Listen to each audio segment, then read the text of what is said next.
This video is going to be covering the Kimura from a closed guard, entering into achieving the grip for the Kimura for the shoulder lock, and then how it plays in with our hip bump sweep, how we can set up the Kimura using the hip bump sweep, and some of the basics of breaking your partner's posture and placing their hands on the floor.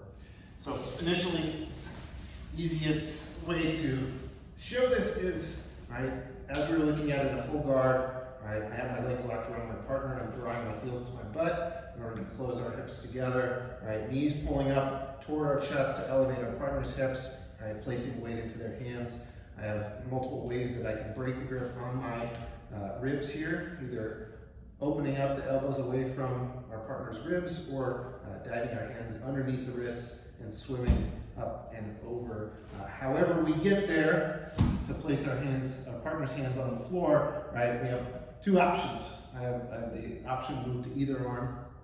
We're going to sit up as I'm doing the hip bump sweep, and I'm going to place my same side arm, so the side I'm turning toward, that arm, hand to wrist as I come up, attaching my opposite side armpit over top of my partner's shoulder, and then diving my hand behind to collect this Kimura grip, right? We have a Kimura grip. We want to usually look at this without thumbs, so not grabbing with a thumb here. It's okay if I just have a single grip on someone's wrist, but when I'm reinforcing it, I no longer need that thumb grip so that I can turn my wrist over to cycle this grip a little bit tighter. Right? I'm pushing that forearm deeper into my own on the backside, securing that bend in my partner's elbow.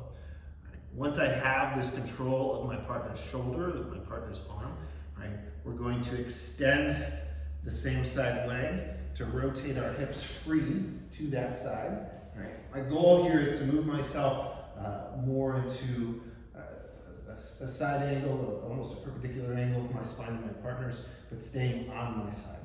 Now when we do this, we want to make sure that we're not going to immediately affect our partner's shoulder. So as beginners, we would like to keep our partner's hand on our own hip as opposed to pushing this hand up in the direction of the submission as we start to move our hips. Right?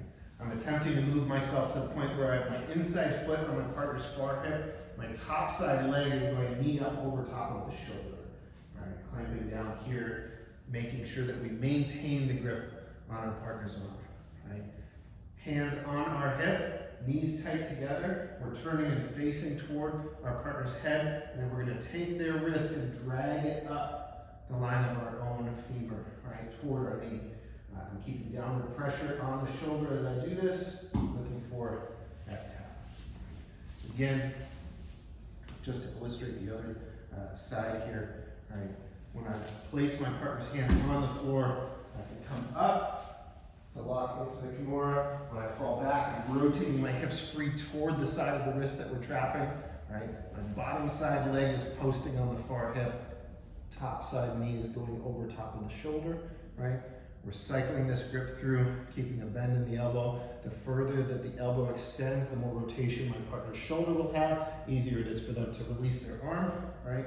We keep that elbow in tight to our chest, bent, not letting it float away from us here, separating our partner's shoulders from our hips. I'm keeping it nice and tight to the chest, and then driving that wrist up the line of our own leg. Right? Let's do this way. So we can couple this with our hip bump sweep, whether that's us breaking our partner down first and moving up into them, or us generating force to move myself up into my hip bump and forcing my partner to post their hand on the floor. All right, so this would be a potential setup that we can use. We're going to take a wrist grip, so my post arm to my partner's post arm, diving the opposite side arm through. All right, we're settling back. We're shrimping off to the side of the arm that we're attacking. Our foot goes to the far side hip, knee up top toward the shoulder. We're clamping nice and tight down to our own chest. And we're isolating this wrist, moving only the wrist up the line of our own leg.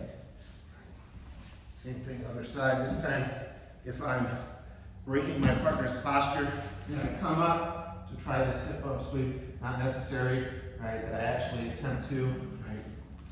or if I break them down to the point where I'm using the back of the tricep on the head, when they start to generate force coming up, right, that's my opportunity to catch this arm. Right? We can use this instead of, if our partners defend, right, hiding their arm here, instead of me just trying to crank this out, I can use this as an opportunity to hip heist, right, driving my opposite side foot, kind of moving back toward the sweep, hip heist, rotate over to move toward a top position, not necessarily maintaining control of that arm, but we can get to a top position if we feel that it's going to be too difficult for us to finish with the Kimura itself from the bottom. Right? So this is kind of the interchange between those two, how you can use one to set up the other, and how you can use the other to actually execute and finish the sweep, the submission to finish the sweep.